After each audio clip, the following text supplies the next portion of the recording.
శ్రీ గురుభ్యో నమ. శ్రీదత్త దర్శనము. అలర్క చరిత్ర. నయవంచన.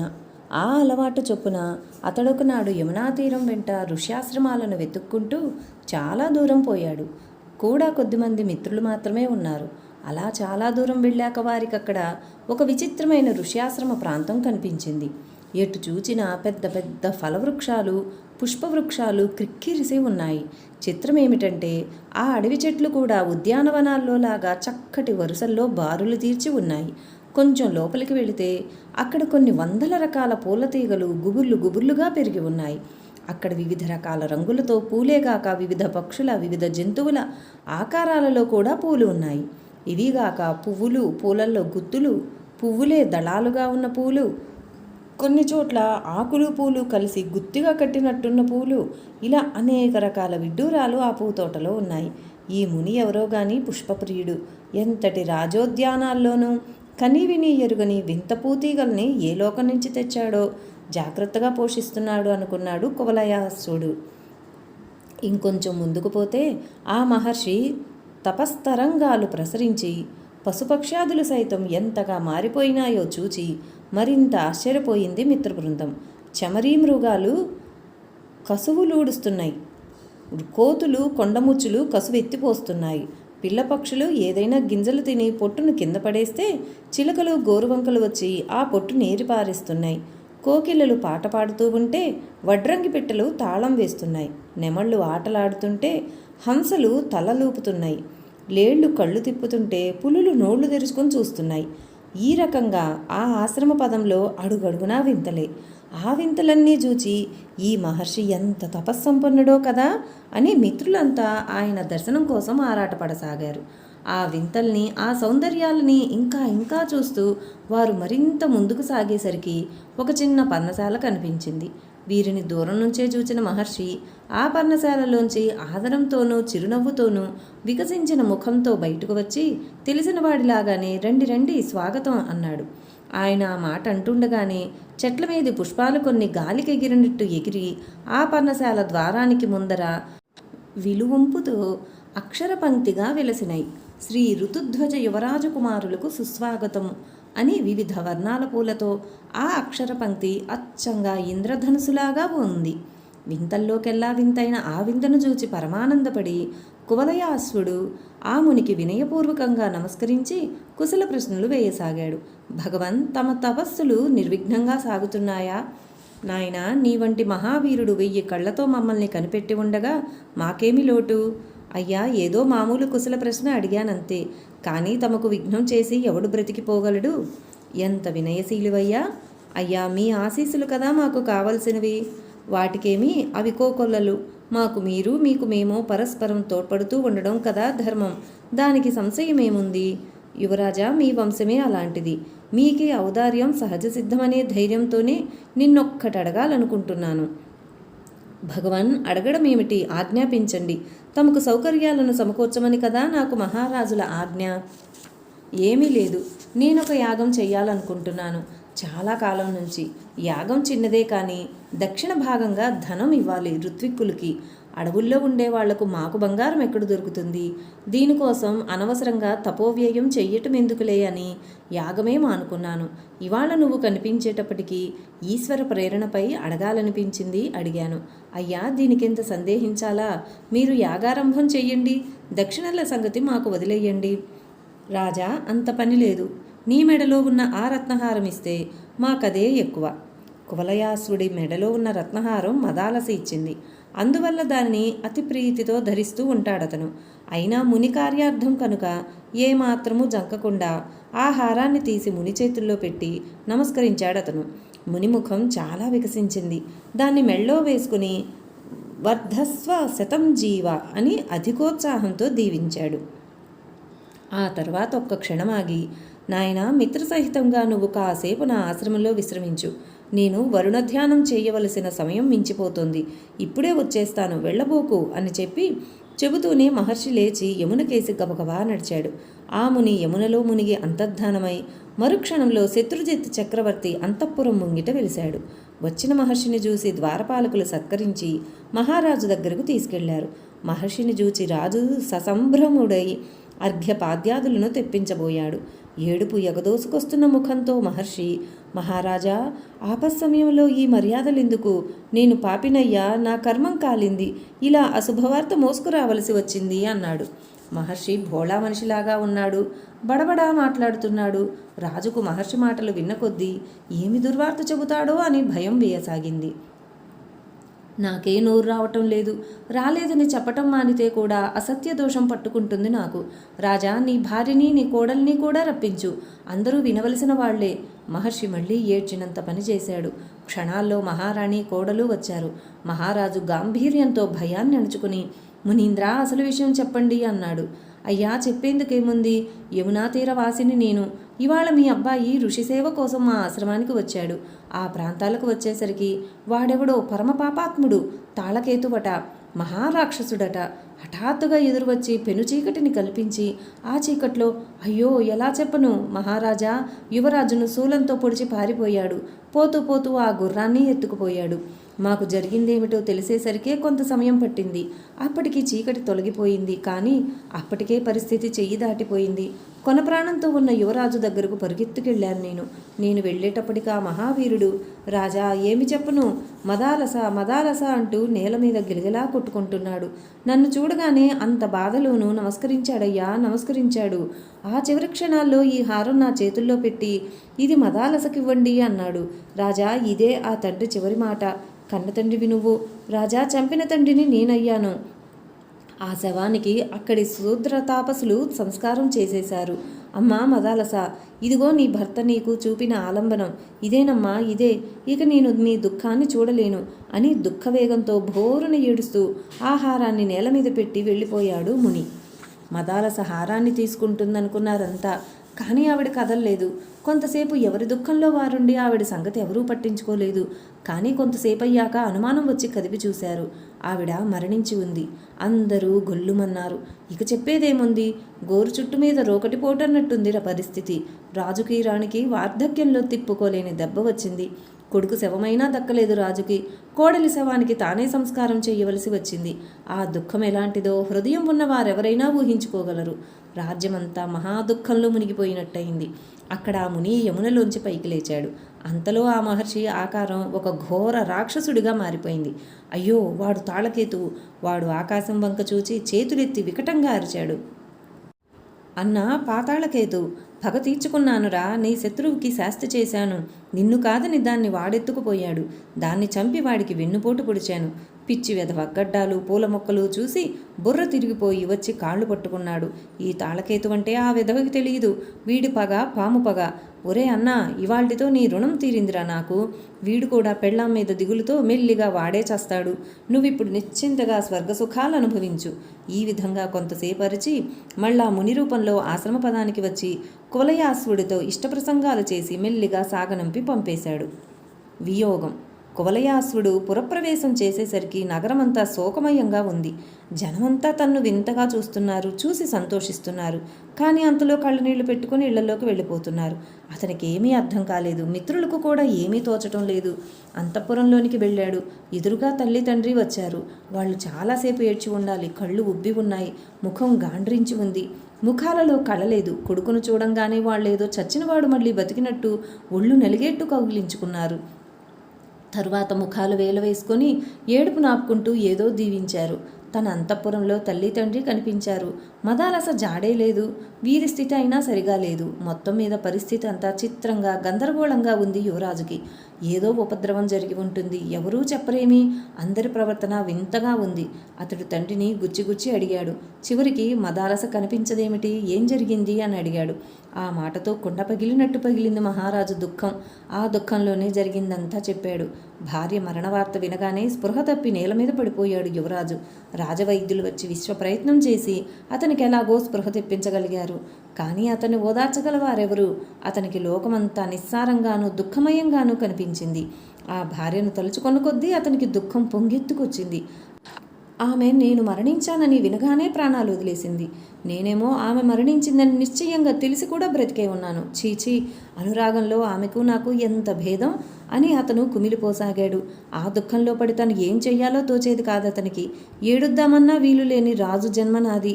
ఆమెకు అంకితంగా ఈ ప్రాణాలు అర్పిద్దామంటే ఈ శరీరము ప్రాణము తండ్రి సొమ్ము. నాకు స్వాతంత్రం ఎక్కడుంది? నేను అడవుల్లోకి పోయి తపస్సు చేసుకోవడం మంచిది. ఆమె లేని ఈ లోకానికి అడవికి తేడా ఏమిటి నాకు? కానీ అమ్మా నాన్న నన్ను కదలనీయరే. ఇక్కడే ఉండి అన్నీ వదిలి సన్యాసిగా ఉందామంటే లోకులు నవ్వుతారు. అది పెళ్ళాం పిచ్చి అని. ఇకేం చెయ్యను? ఏం చేసి నాకు ప్రాణాలే బలిపెట్టిన ఆ ప్రాణేశ్వరికి రుణం తీర్చుకోను? ఒకటే మార్గం కనిపిస్తుంది. ఇక నేను స్త్రీ సౌఖ్యాన్ని పరిహరించేస్తాను. ఈ పాడు రాచపుట్టుకకి అది కూడా అంత తేలిక కాదు. 1000 బలవంతాలు, 1000 ప్రలోభాలు, మళ్ళీ పెళ్లాడేదాకా ప్రాణాలు పీక్కు తింటారు. ఎన్ని ఇబ్బందులైనా రాని ఆ లోకోత్తర సుగుణరాశితో పాలు పంచుకున్న ఈ జీవితంలో మరో స్త్రీకి చోటు లేదు. ఇది నిశ్చయం. ఇలా అనేక విధాలుగా లోలోపల కుమిలిపోతూ ఉండేవాడు. అతని తల్లిదండ్రులు కృషించిపోతున్నారు. కర్మలు జరిగిపోతున్నాయి. మహారాజు కడుపు కోత కన్నా అధికంగా విలపిస్తూ కర్మలు పూర్తి చేశాడు. జీవత్పితృకుడని శ్మశానానికి రానిచ్చేవారు కాదు కువలయాసురుణ్ణి. కర్మలన్నీ పూర్తయి శ్రాద్ధం పెట్టిన రోజున బ్రాహ్మణులు వచ్చి ఆశీర్మంత్రాలు పలికారు. ఆ సమయంలో కరుడుగొట్టుకుని ఉన్న గాంభీర్యమంతా అగ్నిపర్వతంలాగా పగిలి చూసే పరాయివారు కూడా భోరున ఏడ్చేలాగా వలవలా ఏడ్చాడు యువరాజు. అతని వెన్ను మీద చెయ్యి వేసి నిమిరి ఓదార్చేందుకు కూడా ఎవరికీ మతి పని చెయ్యలేదు. ఏడ్చి ఏడ్చి చివరికి అతనే తగ్గాడు. తగ్గి వీరావేశం వంటి ఆవేశంతో మనిషి ఊగిపోతూ చెయ్యి పైకెత్తి, అయ్యా వినండి, అంతా వినండి. నాకు ఈ శరీరం ఉన్నంత వరకు సుగుణాల ఖని ఆ మదాలస ఒక్కతే భార్య. ఇక వేరే భార్యను గ్రహించను, వేరే స్త్రీని స్పృశించను. ఇది నా సత్యప్రతిజ్ఞ అని బిగ్గరగా అరిచాడు. ఎవరికి ఏమంటానికి పాలుపోలేదు. రోజులు గడిచిపోతున్నాయి. ఎవరు మాత్రం ఎన్నాళ్ళు ఏడవగలరు? శవం ఎదురుగుండా ఉన్నంత వరకు భోరును ఏడుస్తారు. ఆ తర్వాత కొన్నాళ్ళు వెక్కి వెక్కి ఏడుస్తారు. అక్కడితో ఏడుపు అయిపోతుంది చాలామందికి. కానీ కొందరికి జన్మంతా కుళ్ళి ఏడుస్తూ బ్రతకాల్సిన రాత పడుతుంది. కువలయాసుడికి ఆ రాత పట్టింది. కానీ తనని చూసి రోజురోజుకి క్షీణించిపోతున్న తల్లిదండ్రుల కోసం తాను కొంత సంభాళించుకోవలసిన బాధ్యత ఏర్పడింది కువలయాసుడికి. అతనికి మొదటి నుంచి మిత్ర సంపద సమృద్ధిగానే ఉంది. ఈ ఆపత్కాలంలో వారంతా ఈ ఆపద తమదే అయినట్టు ఇతనితో పాటే దుఃఖాన్ని పంచుకుంటూ ఇతన్ని వినోదింపచేయటానికి సాయశక్తులా ప్రయత్నిస్తున్నారు. అతను కూడా తల్లిదండ్రుల తృప్తి కోసం కొంత, తన మీది స్నేహంతో ఆరాటపడుతున్న మిత్రుల్ని కాదలలేక కొంత, తనకు కూడా బుద్ధికి వ్యాపకం ఉంటే మంచిదని కొంత, వారితో కలిసి తిరగడం ప్రారంభించాడు. రాను రాను సహజంగానే అతను మామూలు మనిషి కాజొచ్చాడు. అయితే మిత్రులతోటి కాలక్షేపమే అతనికి ప్రధాన కార్యక్రమం అయిపోయింది. మైత్రి. ఇలాంటి స్థితిలో ద్విజరూపులై ఉన్న ఆ నాగలోక మిత్రులు ఇతనికి బాగా సన్నిహితులయ్యారు. వాళ్లే ఇతన్ని అన్ని విధాలా ప్రాణాధికంగా కనిపెట్టుకుని ఉంటూ ఇతని వినోదం కోసం ఇతనితోటే అనేక రోజులు ఇక్కడే ఉండిపోతూ వచ్చారు. మైత్రి పరవశులు పాపం వాళ్ళు. అలా వాళ్ళు తరచూ ఇల్లు వదిలి ఎక్కడో కాలక్షేపం చేసి వస్తూ ఉండడం గమనించి వారి తండ్రి అశ్వతరుడు ఒకనాడు కొడుకుల్ని సన్నసన్నగా మందలించసాగాడు. అబ్బాయిలు, మీరీ మధ్య తరచుగా ఇంట్లో ఉంటున్నట్లు లేదు. ఎక్కడికి వెళుతున్నారు? నాన్నగారు, మీరు వినే ఉంటారు. భూలోకంలోని ఋతుధ్వజ రాజకుమారుడి పేరు. ఆయన మాకు ప్రాణమిత్రుడు. ఆయనతో వినోద కాలక్షేపం చేసి వస్తూ ఉంటాము. ఓహో, భూలోకమా? ఆ పైన మానవుడా? అటుపైన రజోగుణపూర్ణుడు రాజకుమారుడా? మంచి తెలివే మీది. నమ్మదగ్గవాణ్ణే నమ్ముకున్నారు. నాన్నగారు, క్షమించండి. సామాన్యంగా ఏ లోకం వాళ్ళు ఆ లోకం వారితోనూ, ఎవరికి తగ్గవారు వారితోనూ స్నేహం చెయ్యటమే ధర్మం కాదనం. కానీ ఈ ఋతుధ్వజుణ్ణి మీరెరుగరు. అందువల్ల మీరలా మాట్లాడుతున్నారు. ఏమిటి అతనిలోని విశేషం? మా స్నేహితుడిని మేము స్తుతించడం మంచిది కాదు. కానీ మేం మాత్రం ఆ వినయాన్ని, ఆ ప్రేమని, ఆ సౌశీల్యాన్ని, ఆ గౌరవాన్ని, ఆ భూతదయ్యని, ఆ చిత్తస్థైర్యాన్ని చూచి ఇలాంటి మిత్రుడు ఎన్ని జన్మలెత్తినా మనకు దొరుకుతాడా అనుకుంటూ ఉంటాము. మీరలా అనుకుంటున్నారు సరే. నాన్నగారు, మీ భావం అర్థమైంది. అతడు మా కోసం ప్రాణాలైనా అర్పించడానికి వెనుదీయడనేది మాకు అనేకసార్లు ధృవపడింది. అతని సాహసానికి మేరలేదు. అతనిలాగా మనల్ని ప్రేమించేవారు మన బంధువర్గంలోనే ఎవరూ లేరు. ఎంతైనా అతడు రాజు. అవును నాన్నగారు, అందువల్లే అతను తనకన్నా ఎక్కువగా మాకు రాజభోగాలు జరిపిస్తున్నాడు. మేమొక్కరోజు వెళ్ళకపోతే మాకేమైందోనని ఆరాటపడుతూ ఉంటాడు.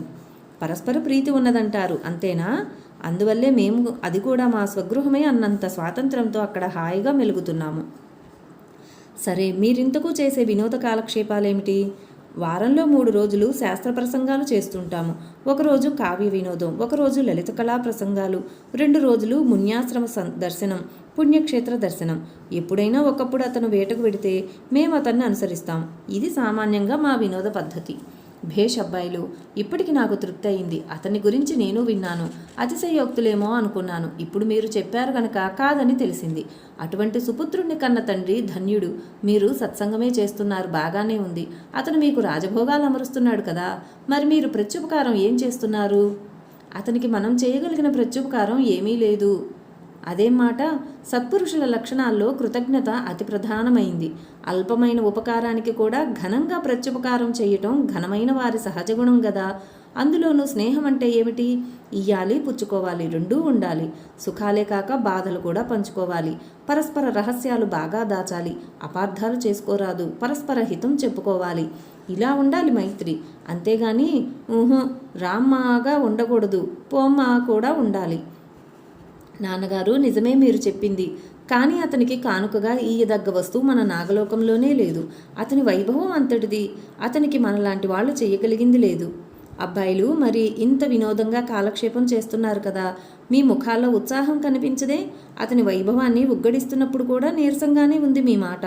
పైగా మనలాంటి వాళ్ళు చేయగలిగింది లేదంటున్నారు. ఇంకెవరన్నా చేయగలిగింది ఉందా? అది కాదు, ఈ సంసార ప్రవాహంలో కొన్ని అసాధ్యంగా ఉండిపోతున్నాయి. అవి అందరికీ అసాధ్యాలే. అది నేను ఒప్పుకోను. మీరేదో నిర్వేదంలో పడి నిరుత్సాహంగా మాట్లాడుతున్నారు. తపస్సు అనే దివ్యాయుధం ఉండగా ధీరుడైన వాడికి అసాధ్యం ఏమిటి? యద్దుష్కరం యద్దురాపం యద్దుర్గం యచ్చ దుస్తరం తత్సర్వం తపసా సాధ్యం తపోహి దురతిక్రమం. ధ్రువుడి కథ ఏమిటి చెప్పండి. విశ్వామిత్రుడి సంగతి గుర్తు చేసుకోండి. అత్రి మహర్షి మాట వినలేదా? అధైర్యం పనికిరాదు. ముందర అసలు అతనికున్న కొరత ఏమిటో చెప్పండి. నాన్నగారు, అదొక విషాదగాథ.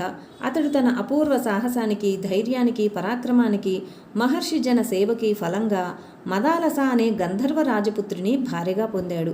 ఆ సందర్భంలో అతనికో రాక్షసుడితో విరోధం వచ్చింది.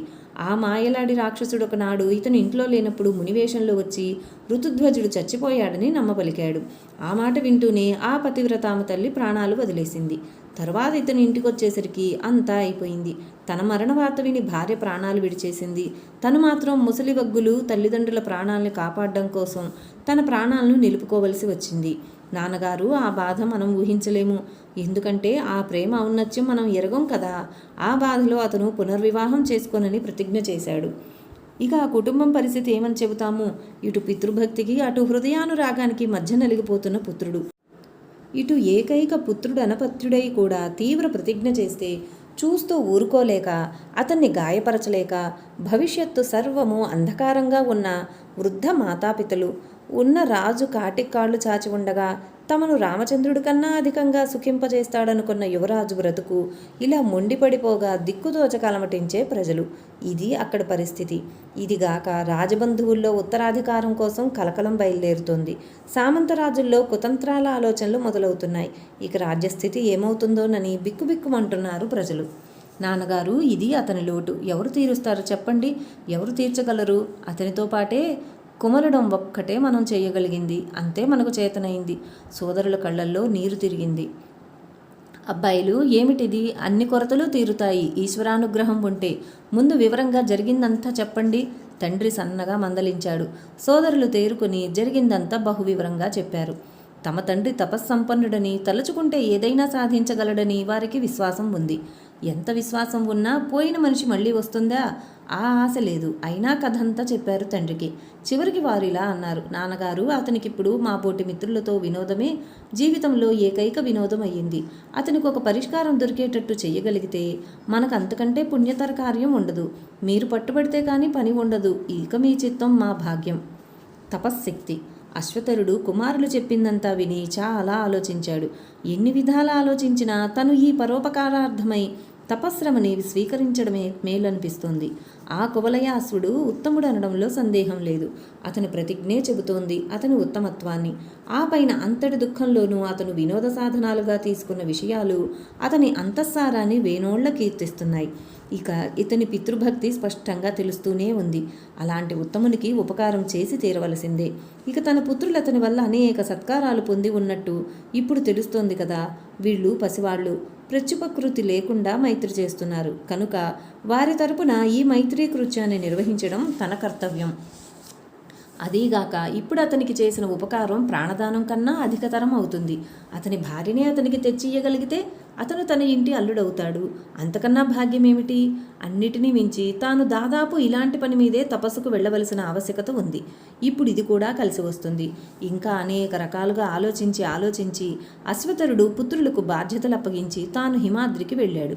అక్కడ ప్లక్షావతరణం అనే పుణ్యతీర్థం ఉంది. ఆ ప్రాంతంలో నివసించి సరస్వతీదేవిని గూర్చి అతి కఠినమైన నియమాలతో సుదీర్ఘమైన తపస్సు చేశాడు. చేసిన ఆ ఘోర తపస్సునకు సంతోషించి పలుకుల తల్లి సాక్షాత్కరించి వరం కోరుకోమంది. అప్పుడు అశ్వతరుడు గంభీరార్థకయుక్తమైన దివ్యస్థుతులతో దేవిని వినుతించి చివరికి ఇలా కోరాడు. అమ్మ, పరలోకగతుడైన మా అన్న వియోగాన్ని నేను సైపలేకుండా ఉన్నాను కనుక మా కంబలుణ్ణి నాకు తోడుగా ఉండేటట్టు బ్రతికించి మా ఇద్దరికి సప్తస్వర శోభితమైన మధురగాన విద్య సర్వాంగ సుందరంగా అబ్బేటట్లుగా అనుగ్రహించు. అలాగే అవుతుంది. దేవతా ప్రసాదజనకమైన గాన విద్యను మీ ఇద్దరికీ ఇస్తున్నాను. దీన్ని సద్వినియోగం చేసుకోండి. నీవు చేసిన స్తుతిని నిత్యం పఠించేవారు కూడా నీలాగే నా అనుగ్రహానికి పాత్రులవుతారు అని చెప్పి అంతర్ధానం పొందింది ఆ తల్లి. అంతలో చిరకాలం కిందట మరణించిన కంబలుడు ఎదుట సాక్షాత్కరించాడు. అన్నదమ్ములిద్దరూ కౌగిలించుకుని ప్రియ సంభాషణాదులు చేసుకున్నారు. అంతలో వారికి గాన విద్యంతా ఏదో మరుపున పడ్డమాట గుర్తుకొచ్చినట్టు హఠాత్తుగా స్ఫురించింది.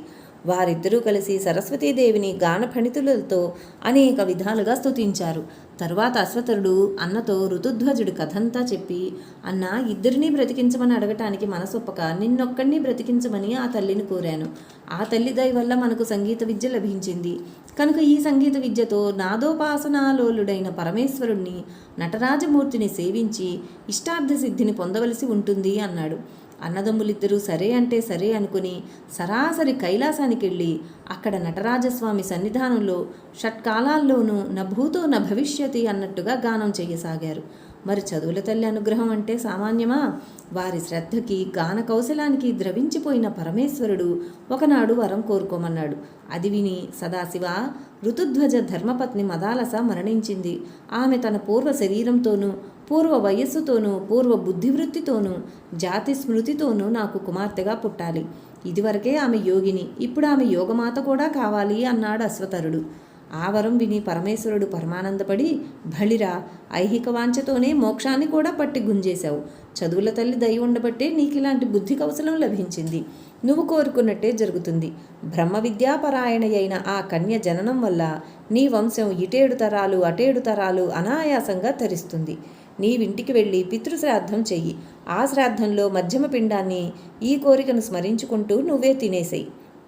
అప్పుడు తక్షణమే నీ నడిమి పడగలోంచి కన్య ఉద్భవిస్తుంది. నీకు మేలు జరుగుతుంది అని అనుగ్రహించాడు పరమేశ్వరుడు. అన్నదమ్ములిద్దరూ ఇంటికెళ్ళి శివుడు చెప్పినట్టే చెయ్యగా మదాలస మళ్లీ పుట్టింది నాగలోకంలో. ఈ అద్భుత కృత్యాన్ని చూసి ఆశ్చర్యానందాల్లో మునిగిపోయారు అశ్వతర పుత్రులు. ఇదివరకు వరసకు చెల్లెలని పిలిచారు మిత్రపత్నిని. ఇప్పుడు ఆమె నిజంగా చెల్లెలైందని మహానందంగా ఉంది. అశ్వతరుడు అనుభవశాలి, బుద్ధిశాలి, మనస్తత్వవేత్త. అందువల్ల అతను ఉద్భవించిన మదాలసా కన్యను అంతఃపురంలో రహస్యంగా దాచేయించి ఈ కథ ఎక్కడా బయటకు పొక్కకుండా జాగ్రత్త పడ్డాడు. తన కొడుకుల్ని పిలిచి, అబ్బాయిలు, ఇంతటి ఆనంద వార్త ఒక్కసారిగా తెలిస్తే మీ మిత్రుడు ఏమవుతాడో చెప్పలేం కనుక ఇప్పుడేం చెయ్యాలో చెప్పండి అన్నాడు. వారు తెల్లమొగాలేసుకొని చూడసాగారు. అప్పుడు నవ్వి అతనే చెప్పసాగాడు. కనుక అబ్బాయిలు, మీరు విషయాన్ని అతి రహస్యంగా దాచాల్సి ఉంటుంది. ఆ పైన మీ మిత్రుని ఎలాగో ఒప్పించి ఈ విషయం చెప్పకుండా ఒకసారి మన ఇంటికి తీసుకురండి. ఆ పై కథ నేను నడుపుతాను అన్నాడు. అసలే వాళ్ళు వినయ సంపన్నులు. అందులోనూ ఇప్పుడు తండ్రంటే దైవాధికంగా ఉంది. వాళ్ళు వెంటనే భూలోకానికి వచ్చారు. విప్రవేశాల్లో పునఃప్రాప్తి. కొంతసేపు సరదా ప్రసంగాలైన తర్వాత వాళ్ళు మెల్లిగా తమ ప్రసంగంలోకి దింపారు యువరాజుని. మిత్రమా, ఇవాళ మా కోరిక ఒకటి తీర్చాలి మీరు. కోరిక తీర్చడం ఏమిటి? సేవ్య సేవకుల్లాగా మాట్లాడుతున్నారు. ఇవాళ ఏమైంది మీకు? ఏమీ లేదు. మీరొకసారి మా ఇంటికి రావాలి. ఇన్నాళ్ళు స్నేహం చేశాక మీ ఇల్లు మా ఇల్లు అని భేదం తెలిసిందన్నమాట మీకు. లేదు కనుకనే మా పేద ఇంటిని కూడా మీ ఇంటిలాగానే భావించుకొని రమ్మంటున్నాం. మంచి మెలికలే వేస్తున్నారు. అసలు విషయం ఏమిటి? మా నాన్నగారు మిమ్మల్ని చూడాలని ఎప్పటి నుంచో అనుకుంటున్నారు. మేమే పేద ఇళ్ళని సందేహిస్తున్నామంటారు. అంతేనా? మిమ్మల్ని ఏం లాభం? నాకే బుర్రలేదు. ఇన్నాళ్ళయింది కదా, మీ వీళ్ళ నాన్నగారు నాకు కూడా నాన్నగారు కదా, పోయి వారి పాదాభివందనం చేసి వద్దామని తోచవద్దా? తోచనే లేదు. ఇప్పటికైనా గుర్తు చేశారు. ముందు పదండి, మీ నాన్నగారి దగ్గరకు వెళ్ళి వద్దాం. గురువుల దగ్గరకు వెళ్ళేటప్పుడు రథాలెందుకు, నడిచే పోదాం పదండి అని వెంటనే లేచాడు కువలయాశ్వుడు. అతని సౌజన్యాన్ని చూసి వారు పొంగిపోయారు. ఇన్నాళ్ళు స్నేహమైనా వాళ్ళ ఇల్లెక్కడని అడగలేదు యువరాజు. నది దాటి వచ్చామని వాళ్ళు అప్పుడప్పుడు ప్రసంగాల్లో అనటం వల్ల ఏటికి అవతలి పల్లెనే వారి నివాసమని అనుకుంటుండేవాడు. ఇవాళ మిత్రులు ఇతన్ని పడవనెక్కించి కబుర్లలో పెట్టి ఏటి మధ్యకొచ్చాక ఏదో నెపం మీద కళ్ళు మూయించారు. ఆ లిప్తకాలంలో నాగలోకపు తంత్రవిద్యలు ఉపయోగించి అతన్ని తమ లోకంలో తమ గృహానికి చేర్చారు. ఋతుధ్వజుడు కళ్ళు తెరిచేసరికి గోమతి నది లేదు, పడవ లేదు, మిత్రులు లేరు. ఏదో వింత భవనం, వింత లోకం. పక్కన పాము తోకలు, మనుష్యాకారాలు, నెత్తిమీద స్వస్తిక ముద్రలున్న పడగలు గల ఇద్దరు వింత వ్యక్తులు చెరో పక్కన నిలబడి ఉన్నారు. వారిరువురు చేతులు జోడించి వినయంగా నమస్కరిస్తున్నారు. వారి ముఖాల్లో భయం ఉంది.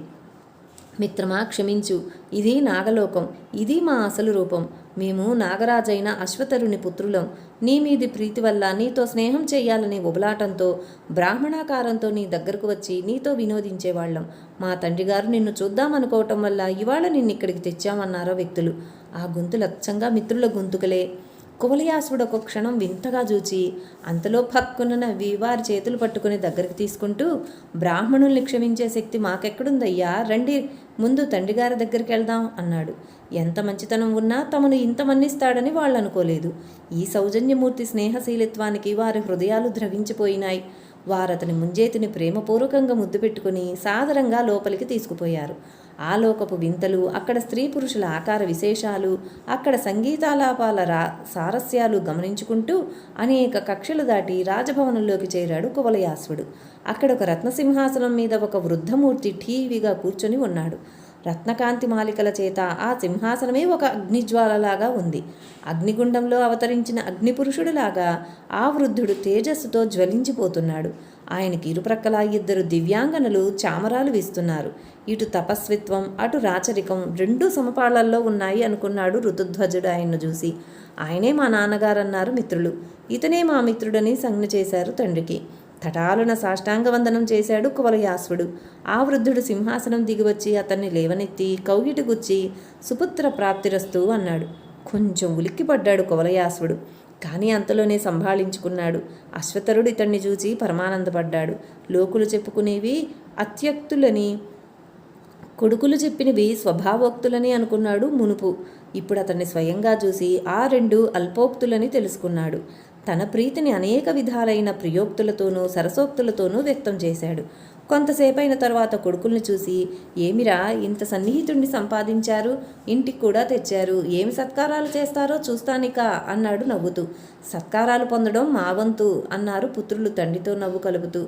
ముందు ఈ వికార ప్రకారాలు మానండి అన్నాడు కువలయాసుడు తాను నవ్వు కలుపుతూ. ఆ తరువాత మిత్రులు యువరాజుని తీసుకెళ్లి అభ్యంజనం చేయించారు. రత్నాంశుకాలు కట్టించారు. దివ్యాభరణాలు పెట్టించారు. అపూర్వ గంధాలు పట్టించారు. విచిత్ర కుసుమమాలికలు దట్టించారు. ఎన్ని రకాల ఉపచారాలో చేశారు. చివరకు అభూతపూర్వమైన విందు చేశారు.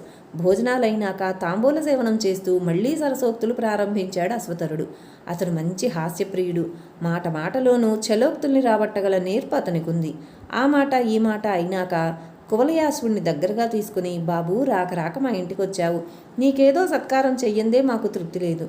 నీకు లేనిదేముంది మేము నీకు ఇయ్యటానికి? ఆయన మా తృప్తి కోసం నువ్వు కోరుకోక తప్పదు. కోరుకో, నీకు కావలసిన వరం కోరుకో, ఏమీ సందేహించకుండా కోరుకో అన్నాడు అశ్వతరుడు. ఆ రాజకుమారుడు ముఖాన్ని చిరునవ్వు తొలుకాడగా చేతులు జోడించి నమస్కరించి, అయ్యా, తమ అనుగ్రహం వల్ల నాకే సంపదలోనూ లోటు లేదు. ఇక నాకు కావలసింది నిశ్చలమైన ధర్మబుద్ధి. మీ యందు, మీలాంటి పెద్దల యందు, గోబ్రాహ్మణుల యందు, గురువుల యందు, తల్లిదండ్రుల యందు దృఢమైన భక్తి. ఇవి కావాలి. ఇవి ఇయ్యండి నాకు వేరే ఏమీ అక్కర్లేదు. మెచ్చుకున్నాడు వృద్ధుడు. మెచ్చుకుని, ఇవి నీకు సహజంగానే ఉన్నాయ్యా, అయినా మేము మళ్ళీ ఆశీర్వదిస్తున్నాం. తథాస్తు. అది సరే, నువ్వీ ముసలివాడేమివ్వగలడా అని అనుమానపడకు. సాధ్యాసాధ్యాలతో నీకు నిమిత్తం లేదు. అడుగు, అడిగేసేయి, జంకకు. తరిమి తరిమి బలవంత పెట్టసాగాడు వృద్ధుడు. ఏమనాలో తోచలేదు కువలయాశ్వుడికి. సాధ్యాసాధ్యాల ప్రసక్తి వచ్చేసరికి అతని మనస్సులో ఒక్కసారి మదాలస మెదిలింది. దాంతో ముఖంలో కొంచెం దైన్యరేఖ చోటు చేసుకుంది. అయినా గాంభీర్యం చాటున అతడు నిశ్చలంగానే ఉండిపోయాడు. కానీ ఆ వృద్ధుడి తన హృదయమంతా చదివినవాడిలాగా, నా దగ్గర జంకెందుకయ్యా, కొడుకు తండ్రిని అడిగినట్టు అడగవయ్యా, నా తండ్రి, నేను నీకు తండ్రి లాంటి వాడిని అన్నాడు వెన్ను నిమురుతూ. ఈ మాట దైన్యం ఆ వృద్ధుడి కంఠంలో చేరింది. ఆ అవ్యాజ ప్రేమస్పర్శకి చలించిపోయాడు యువరాజు. ఒక చిన్న నిట్టూర్పు అప్రయత్నంగా వెలువడి ముఖం వాడి తల వాల్చుకుని అతను అయోమయంగా మిత్రుల వంక చూడసాగాడు. సమయజ్ఞులు కనుక ఆ మిత్రులది అదనుగా తీసుకుని తండ్రితో ఇలా అన్నారు. నాన్నగారు, మా మిత్రుడికి జీవితంలో ఒకటే తీరని లోటుంది. రాక్షసుడొకడు చేసిన నైవంచనకు బలై ఇతని భార్య మదాలసాదేవి తన భర్త మరణించాడని నమ్మి ప్రాణాలే పోగొట్టుకుంది. అప్పటి నుంచి అన్యకాంతా పరిగ్రహణం మాని ఆ పతివ్రతామాని అనురాగానికి ఆత్మార్పణ చేసుకుని ఉన్నాడు మా మిత్రుడు. మీకు అనుగ్రహం వస్తే మా మిత్రుడి భార్యను మళ్ళీ బ్రతికించండి. అది విని అశ్వతరుడు సన్నగా నవ్వి కువలయాసుడి వెన్ను మరొకసారి నిమురుతూ, బాబు, ఇలాంటి విషయాలు నీకొకరు చెప్పాల్సిన పని లేదు. ఈ సంసారం మహాప్రవాహం. ప్రవాహంలో పోయిన తరంగం మళ్ళీ రాదు. తత్వదృష్టి కలవారు ఆ ప్రయత్నం చెయ్యరు కూడా. అయినా మా దగ్గర మాయాశక్తులు కొన్ని ఉన్నాయి. వాటి వల్ల ఆవిడని ఒకసారి చూపమంటే చూపుతాను, నీ ఇష్టం అన్నాడు లాలనగా. కువలయాసుడు చటుక్కున తలెత్తి, స్వామి, మాయామదాలసైనా సరే ఒక్కసారి చూపండి, అదే చాలు అన్నాడు. అశ్వతరుడు తల పంకిస్తూ, నాయనా, ముందే చెబుతున్నాను, బాగా గుర్తుంచుకో. నేనిప్పుడు చూపే మదాలసను నీవు ముట్టుకోబోరాదు. అందుకిష్టమైతేనే నేను ఈ పనిలోకి దిగుతాను అని ఖండితంగా చెప్పేశాడు. సరేనని అంగీకరించాడు కువలయాసుడు. అశ్వతరుడు ధ్యానం నటించి లోపల నుంచి మదాలసను తెప్పించి దూరంగా నిలబెట్టాడు. ఆమెను చూడ్డంతోటే కువలయాసుడి కళ్ళలోంచి బొటబొటా నీళ్లు రాలినాయి. అతను తన హృదయోద్వేగాన్ని తానే సంభాళించుకుంటున్నాడు. కానీ కొంతసేపు అయ్యేసరికి తన్ను తాను మర్చిపోయాడు. బారలు సాచి మదాలసా అని ఆక్రోశిస్తూ గబగబా ఆమె కేసి నడిచాడు. కానీ దారిలో తటాలను ఎదురుగా వచ్చి చెయ్యడ్డు పెట్టి ఆపేశాడు అశ్వతరుడు.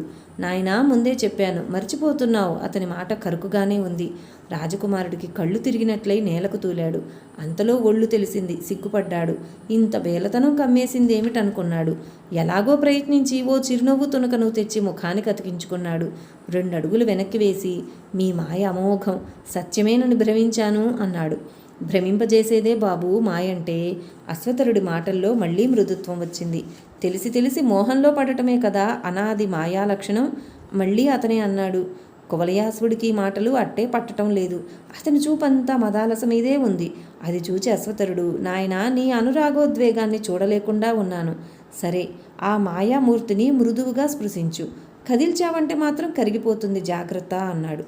అని తానే స్వయంగా రెక్కపుచ్చుకొని నడిపించాడు రాజకుమారుణ్ణి. ఈ మాట రాజకుమారుల్లో ఆ బేలతనం లేదు. అతనిలో ఇప్పుడు మదన స్పర్శ కూడా తీవ్రంగా లేదు. అతనికిప్పుడు భార్య సద్గుణాలన్నీ గుర్తుకొస్తున్నాయి. అతనికిప్పుడు తన భార్య జగదేక సుందరి అనే దానికన్నా జగదేక సౌశీల్యవతి అనే స్ఫురిస్తోంది. అలాంటి హృదయ పరివర్తనతో అతని అనురాగంలో ఒక అనుద్విగ్నత నెలకొన్నది. అందువల్ల అతను హుందాగా నిబ్బరంగా అడుగులు వేస్తూ నడిచి ప్రియపత్ని చేతులు తన చేతుల్లోకి తీసుకుని కొనగోళ్ల దగ్గర గాలిలో ముద్దు పెట్టుకున్నాడు. ఎంత ప్రశాంతంగా ఉన్నా అతని వేళ్లు చిగురాకుల్లాగా వణికినాయి. కళ్ళల్లో చెమ్మగింతలు సోకినాయి. ఆ స్థితిలో వెనక్కి పిలిచాడు అశ్వతరుడు. బాబు, నీకు కొంత పూర్వగాథ చెప్పాలి. కువలయాసుడొక్కడే నిలబడి వృద్ధుడి వంక చూశాడు. ఇటు భర్త ఇంత ఉద్వేగపడుతూ ఉంటే నిజంగా శిలాప్రతిమలాగే నిశ్చలంగా నిలబడింది మదాలస. అమ్మాయి, ఇక నువ్వు విశ్రాంతి తీసుకోవచ్చు అన్న అశ్వతరుడి ఆజ్ఞ రాగానే నిర్లిప్తంగా లోపలికి వెళ్ళింది. కువలయాసుడొక్క క్షణం చిన్నబోయి తేరుకొని వచ్చి తన ఆసనం మీద కూర్చుని చెప్పండి అన్నట్టు చూశాడు వృద్ధుడి వంక. అశ్వతరుడు సంగ్రహంగా తన తపస్సు, వరాలు, మదాలస మళ్లీ బ్రతకడం ఇవన్నీ చెప్పాడు. ఆవిడ బ్రహ్మ విద్యా ప్రాప్తి సంగతి మాత్రం ప్రస్తావించలేదు. చివరికి ఇలా అన్నాడు. నాయనా, అపరిమితమైన ఆనందం ఒక్కసారిగా వస్తే హృదయం తట్టుకోలేదంతటి వారికైనా. అందుకనే ఇలా చేయవలసి వచ్చింది. నిన్ను నొప్పించాల్సి వచ్చింది. ఏమీ అనుకోకు. ఇక నీవు అంతఃపురంలోకి వెళ్ళు. ఇదిగో నీ బావమరుదులు నీకు మార్గాదేశం చేస్తారు. సుఖం వర్ధస్వ. మిత్రులిద్దరూ వచ్చి కువలయాసుడి చెరో చెయ్యి పట్టుకున్నారు, ముసిముసి నవ్వులు నవ్వుతూ. ఆ రాజకుమారుడు కృతజ్ఞతతో వాళ్ల చేతులు కళ్ళకద్దుకున్నాడు. తరువాత అంతఃపురానికి వెళ్ళాడు కువలయాసుడు. వెళ్ళాక తెలిసింది, తన భార్య తన కోసం తనకన్నా అధికంగానే ఉద్వేగపడుతోందని, పితృనియోగం వల్ల అలా శిలాప్రతిమలాగా నటించిందని. తొలి పొంగులు తొలగిపోయిన వారి అనురాగం వెన్నెల వాకలాగా ప్రశాంతంగా ఆకాశ వీధులకు ఎగబాకింది. మిత్రుల అనుక్షణ పరిచర్యలు ఆ అనురాగ చంద్రికలకు అత్తరుపోతలు పెట్టినాయి. ఆ వృద్ధుడి ఆమోదహాసాలు ఆ సౌరభాలకు వినూత్న కాంతుల్ని సంతరించినాయి. సర్వేంద్రియ నిర్వృతి హేతువైన సుఖపు మలి అంచుల నెలవులలో ఆ నాగలోకపు ప్రాసాద అగ్రాలలో కొంతకాలం యథేష్టంగా విహరించారు మదాలస కువలయాసులు. అలా కొంతకాలమైనాక ఒకనాడు అశ్వతరుణ్ణి సందర్శించి స్వపురానికి పోయి తల్లిదండ్రులకు కూడా ఈ శుభవార్త వినిపించి వారిని సేవించేందుకు అనుమతి కోరాడు కువలయాసుడు. ఆ విధంగా క్రొత్త మామగారి దగ్గర సెలవు తీసుకుని మిత్రులకు వీడ్కోలు చెప్పి కువలయాశ్వాన్ని స్మరించాడు రాజకుమారుడు. క్షణాల్లో వచ్చిందా కువలయాశ్వం. దాన్ని అధిరోహించి సతీ సమేతుడై స్వగృహం చేరాడు కువలయాశ్వుడు. ముందుగా ఈ శుభవార్తను తల్లిదండ్రులకు చెప్పాడు. వారికొక్కసారిగా కోటి వెన్నెలలు వెళ్ళి విరిసినట్టయింది. ఆ ముద్దుల కోడల్ని వారప్పుడు చేసిన ముద్దులు అన్నీ ఇన్ని కావు. ఇందాకొకసారి మానుషానందాన్ని గూర్చి ప్రస్తావించుకున్నాం మనం. నిజానికి ఆ మానుషానందం ఈ వృద్ధుల ఆనందంలో సగమైనా ఉండదేమో. రాజ్యంలోని ప్రజల ఆనందం కూడా అమితంగానే ఉంది. రాజ్యమంతటా రాజు ప్రకటించకముందే మహోత్సవాలు ఆరంభమైపోయాయి. ప్రజల ముఖాలలో మళ్లీ దీపాలు వెలిగినాయి. జై గురుదేవ దత్తకు జై.